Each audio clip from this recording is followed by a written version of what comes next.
end up in the same place. If we continue the study process, we will all end up in the same place, studying the same thing.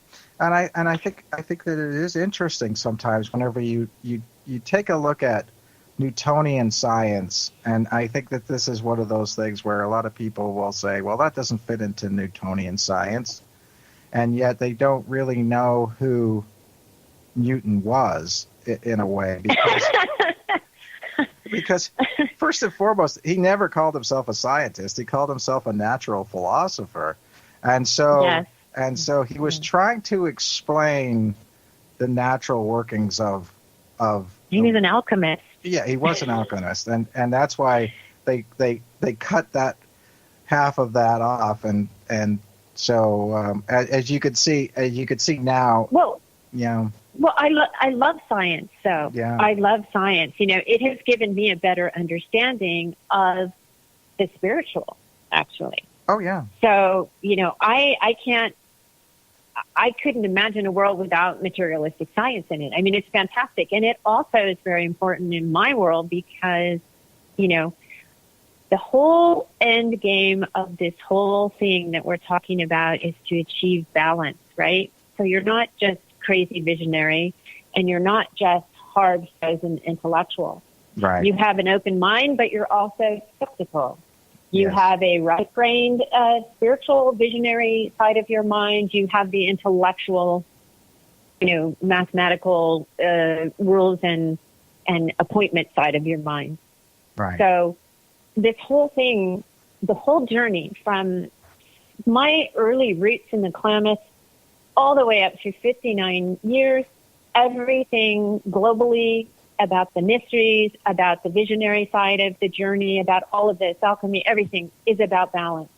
That we're living in a universe that we need to keep in step with it, which is a balanced universe.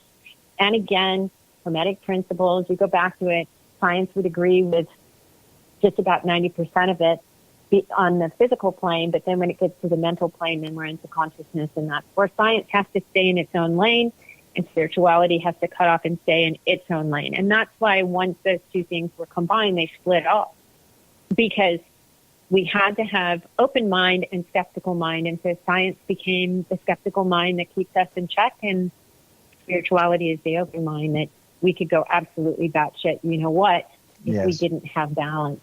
Yeah. And I think... And you've seen it happen. Oh yeah. Oh yeah. Well, it's happened to me. I mean, this. I mean, let's be honest. I mean, sometimes you get into a certain mindset, and then therefore it's very hard to understand and maybe take into effect, the different parts of the scenario. But it's interesting that, in some respects, as we move towards quantum physics, that we actually are getting back more into the sort of philosophical side of things, because, a lot of times people will talk about different, scientists, and Michio Kaku, who wrote a really, really interesting book if you're into science and you'd like to read about it, called Parallel Worlds. And it basically goes through and explains, string theory and M theory and things like that. But it also explains at the end, if, for example, the universe is coming to an end in our dimension, how he could come up with the idea of putting shifting over to one other dimension and trying to escape this dimension. So, I mean, that's a very shamanic.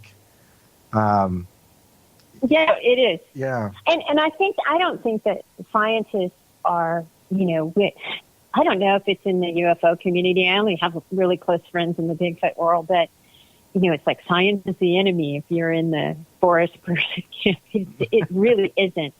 I mean, I have, very close friends that are very skeptical, and I have very close friends that are so woo out there, completely into left field. And science is not the enemy. No. It really isn't. I mean, truth is objective.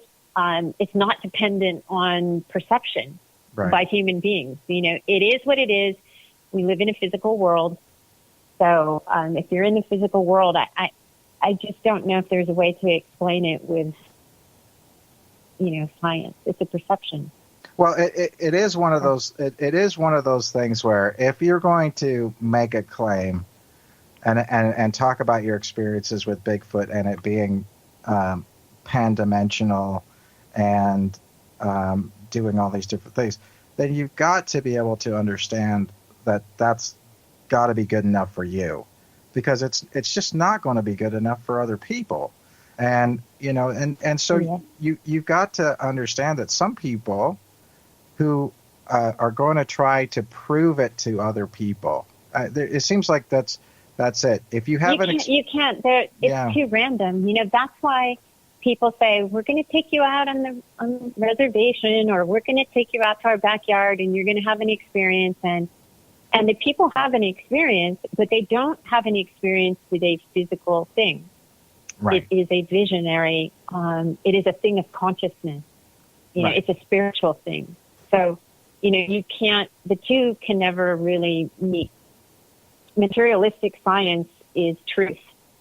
You know, it is objective. It's not subjective. And the experiences that these people have when I'm going to take you out to see this and I'm going to take you out to see that, that is perception. That's not reality. That's how we see things. That's the filter we see reality through, is our perception. So there's neither is better or worse than the other. Right. And that's why I really don't get the you know, the terrible debates that happen, but I kind of do get it, because people need to take a look, you know, at something that is the spiritual principles. You know, there's kind of a science for that too, and it's very ancient. Right. And you can look at the Hermetic principles. They all build on one another. You know, mentalism, vibration, correspondence, polarity, rhythm, cause and effect, and gender, and then the generative eighth principle. So if you go and you look at those, if the universe is mental, well then, you know, we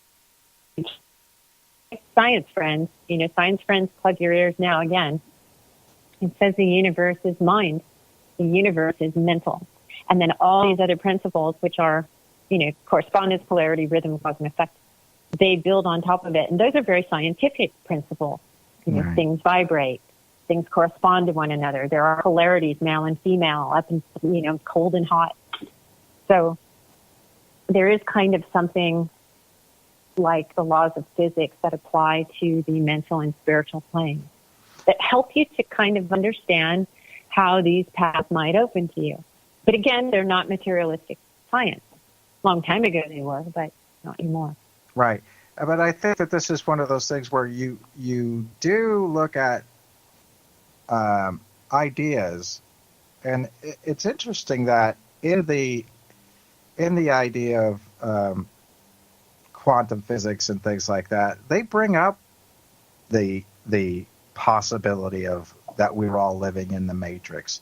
You know, this is one of those things that again, these like, what do you mean by the Matrix? Do you mean the macrocosm, microcosm, as above, so below way of saying it, or are you saying like a computerized thing? Well, in other words, say for example, which would be creepy. Well, exactly. But if you look at things like that would be horrible. If you look at things like crystal skulls and things like that, and they say that if, you know, there's supposed to be 13 crystal skulls, and if you bring them together, then they'll unlock all this hidden knowledge.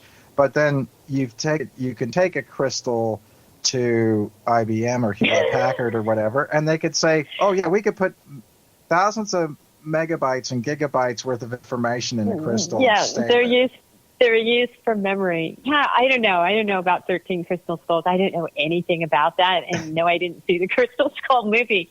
I don't know anything about that.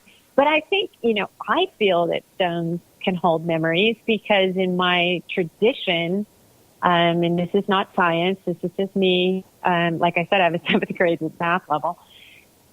Stones do hold memory, and there were stones that were imbued with intent and thought, and people would put a prayer into them, basically. And it was placed on the graveside of a beloved, a loved one. And it was the story of their life. So I could come by 1,000 years later and hold that stone and pick up the story of their life. Mm-hmm. So that's just something that, that's my upbringing. That's my, my little dogma. But I don't think... yeah, I mean, there are stories to that. Yeah, but I think that that's very true because, again, in the way that we... especially, well, we can't prove it. We can't go on television and say, this is scientific evidence. I'm holding this stone and I'm going to tell you the story of this person who lived 1,000 years ago. Well, no. Good luck. No. Good luck. But it's an experience, and once stories were very important. Yeah. They still are to me. So I'm into stories. I like them. And I believe them. Well, no, but this is my point, that you cannot prove one way or the other. And this is where I think we get into a lot of situations where even if you do MRIs on some people and again, Graham Hancock, is it Hancock? Graham Hancock? Oh, well, when we're in a visionary state, they Yeah. do MRIs of people and show that the right brain fires up, which is the spiritual, that's the location where your creativity resides, and that part of your brain will fire up like crazy when someone like Deepak Chopra is in a meditative state, or someone is in a visionary state. That side of the brain will fire up. I mean, when you say left brain, right brain, a medical practitioner will tell you, well, there's really no left brain, right brain, but it is an allegory to me. Your left brain is your intellect. Your right brain is your spiritual, awareness side, your visionary side. So in all of the ancient allegories and metaphors, the left brain was the intellect, Lucifer, the light bringer of the intellect, and the right brain was the sun, Aten, which was the god, the sun. The sun makes everything grow, so of course that's the god. I mean, if we didn't have the sun, it wouldn't be here.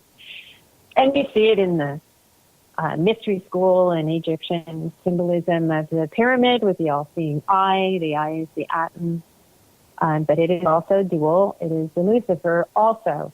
So it is the intellect balanced with the spiritual light. So you can see it either way. Most ancient symbols are dual because it's based on the principle of polarity and gender. Right. Which is a principle of natural law. Right. In the mental and spiritual plane. Right. But and that's not me. That's ancient. That's ancient stuff. It's out there for you to look at. It's not some weird new age thing. It's classic ancient stuff. Right. But that's one of those things where you see a lot of these principles being used in that philosophy and new teachings and things like that too, which is good. Well, I don't know. I don't know if it is. I mean, they leave out half of it a lot of times where, young shadow self or Joseph Campbell's cave work, going into the cave, going into your deep subconscious and working on your, darkest parts of yourself. A lot of New Age is, anything is possible and everything is beautiful and, happy flowers and crystals. I don't mean to disrespect anyone, but, again, balance, that is a reality. Right. Balance. And that we have dark and light in us, and you can't just numb out the dark parts. You got to suss them out and look at them and face them. You have to face those fears. So a lot of times in our visionary moments, we'll have evil creatures appear or beings that are scared come into our Bigfoot will chase us down a hill or whatever. You hear all kinds of stories and everybody goes, that's evil. Well, that might be a part of your deep subconscious because consciousness and spiritual worlds are connected. That's what they're about. That might be a big cue for you to, take a look at your shadow self, big Jungian shadow. Now, it might be